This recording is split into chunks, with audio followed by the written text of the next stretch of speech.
This podcast is not for the overly sensitive, the terminally optimistic, or anyone who thinks dating in your 50s is a whimsical romantic comedy. Listener discretion is advised. Brutal honesty with Trent Erickson. Girls can tell. Try not to take it personally.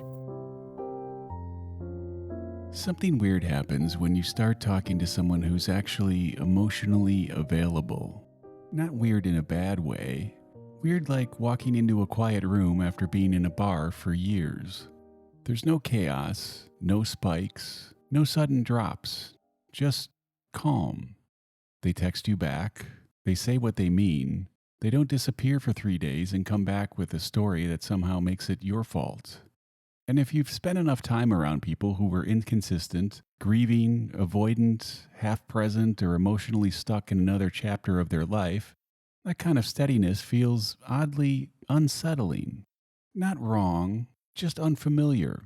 Most of us don't realize how we've been trained to associate emotional turbulence with connection. When you've lived a life with emotional whiplash long enough, your nervous system starts to think that's what closeness feels like. So when someone shows up in a clear, uncompromised way, it doesn't hit the same internal buttons. It doesn't light you up. It doesn't make your stomach drop or feel sick. It just feels steady. And steady doesn't scream for your attention. Now compare that to what it feels like to somebody who's still emotionally living inside something they lost. A relationship, a marriage, a life that ended, a future that never got to happen. People like that often feel incredibly deep. They open up quickly. They think about meaning. They talk about pain. They talk about what they loved and what they lost. Conversations feel emotionally significant. And they are. You're not imagining it. But the problem is, what you're touching isn't a connection yet. It's unresolved attachment. When someone is still inside grief or unfinished emotional business, their inner world is heavy. Everything carries weight. Every conversation feels important. Every silence feels loaded. You don't just talk, you process. That can feel like intimacy, but it doesn't move forward, it circles. It keeps looping through memories, comparisons, what-ifs, pain, longing, and it's emotionally heavy. They're not really here yet. They're still tethered to something behind them. And if you step into their orbit, you become part of that gravitational field whether you mean to or not. They can genuinely like you, care about you, and they can even want something with you. But emotionally, they're standing in two places at once. You feel that in the little things. They talk more about who they lost than what they're building. They compare without meaning to. They feel close but slightly out of reach. They want reassurance but don't settle when they get it. They want connection and space and comfort and distance all at the same time. You start to feel drawn to them because everything feels meaningful. But what you're connecting to is someone's unfinished story, and there isn't room for a new chapter. That's how people end up in relationships that feel intense but go nowhere. Close but stuck. Intimate but stalled. You're emotionally present, but you're standing next to something that already took up all the space. The contrast shows up in that the emotionally available person doesn't create that same gravity. They don't pull you in and push you away, keep you guessing, or disappear. They just show up. They're consistent, clear, and actually there. And if your emotional history is built on unpredictability, that consistency can feel strangely flat. Not bad, flat. Calm doesn't spike dopamine. Your brain learned that love comes with tension. The not knowing, the waiting, the wondering, the emotional on and off, push and pull. So when someone doesn't create that volatility, it can feel like something's missing. What's missing is dysregulation. See, that feels familiar, so we label it chemistry.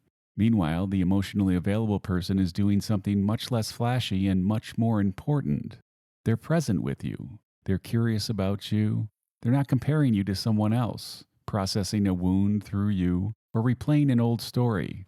They're just here. And if you're not used to that, it can feel oddly uncomfortable. You can't build a future with someone who is still emotionally in conversations with their past, because their emotional bandwidth is already occupied. They're still allocating energy to something that already happened. So what you get, no matter how genuine it feels, is whatever's left. Sometimes what's left feels deep, vulnerable, even warm and intimate, but it isn't stable, and stability is what actually builds a life. People who are still processing loss are often incredible humans, thoughtful, reflective, sensitive, emotionally aware. They also tend to be inconsistent, move toward you when they feel closeness, pull away when things get real, open up when they're hurt, and close down when there's pressure.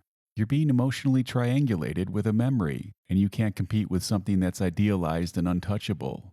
Now, flip back to the emotionally available person.